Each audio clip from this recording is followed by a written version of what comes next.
Nirmala kenyam kanasan content ba rashame ba jelinka nuer online TV. Kan kono ray rashame de jijogono mi jeram jidit ku subscribe ki ku jenwa kanasan ko ken. Chuje parwej ban wojin bi notification bell bi jetwan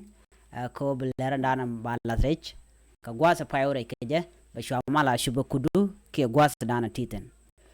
Alera ban lat kejen gwasa me sheta nyine ne te ka mushmu gwa masha kam kor ke Ramadan la governor Dr. Joseph manytuil take mush mi cha kame anwaratin cieŋ ka bäpdiit ke kush bäpdiit ke nwarin kona cieŋ rar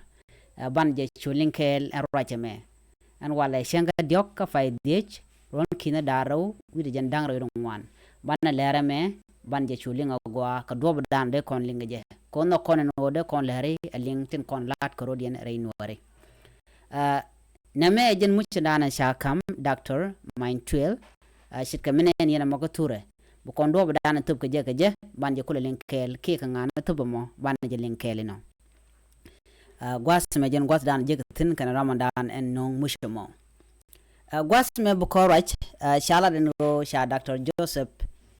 manytuil chaje mush ka mush and Dr. Joseph manytuil jen la kwar dini jeno ke jaram dan la governor reywish ka bentiu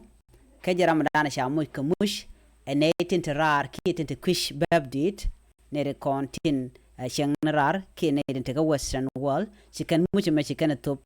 an much me top kane la minus nulus dien ka kwar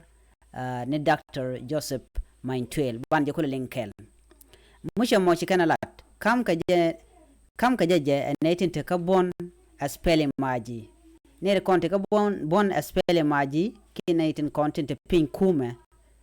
ka sa Sudan kane to chal ke SPLM IG ke SPLM in government chitgamente SPLM mayo ke SPLM in opposition duno ne ti ne content ka SPLM IG chikan muja gwame chikan realaka ko bakana kamkor ne Dr. manytuil Ramadan la governor rewi ke bintio chala de ramkel mila bos mishun kuj bäpdiit mishala wel gosh dang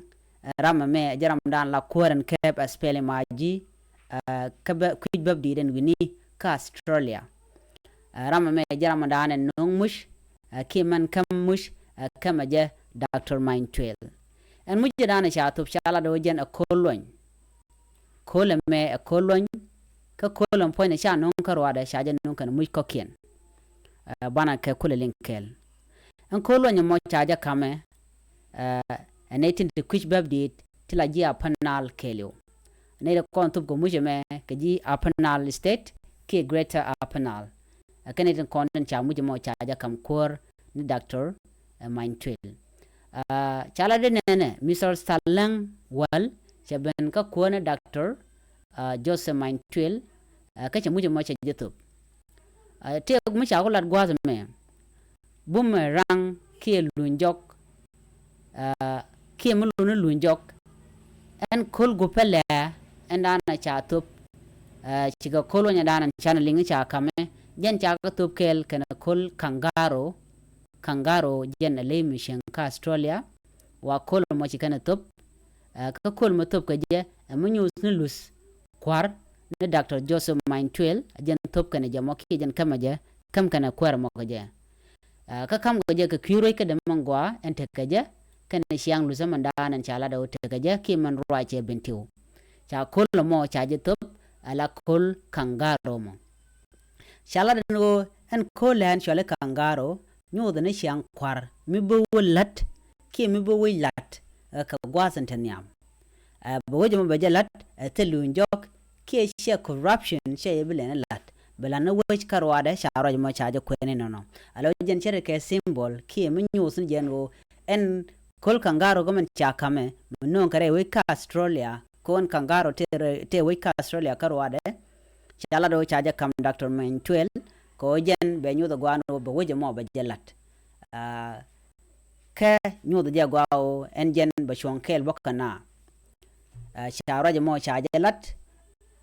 rewi ka Australia en kangaro eme nyu the jeno symbol ki news mi cha kam ne kon la kwar ko be nyu the gwano ken dier ken ka wech ke big wech be kanalat symbol kel ka ke en kangaro chicken kolo mo chicken top ka chicken kam Dr. Manytuil en kolan la kola en chwal ke e kangaro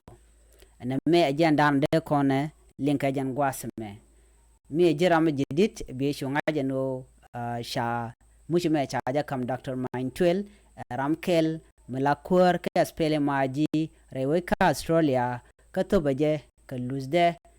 ka kur and dan en la governor ka bintiu kelu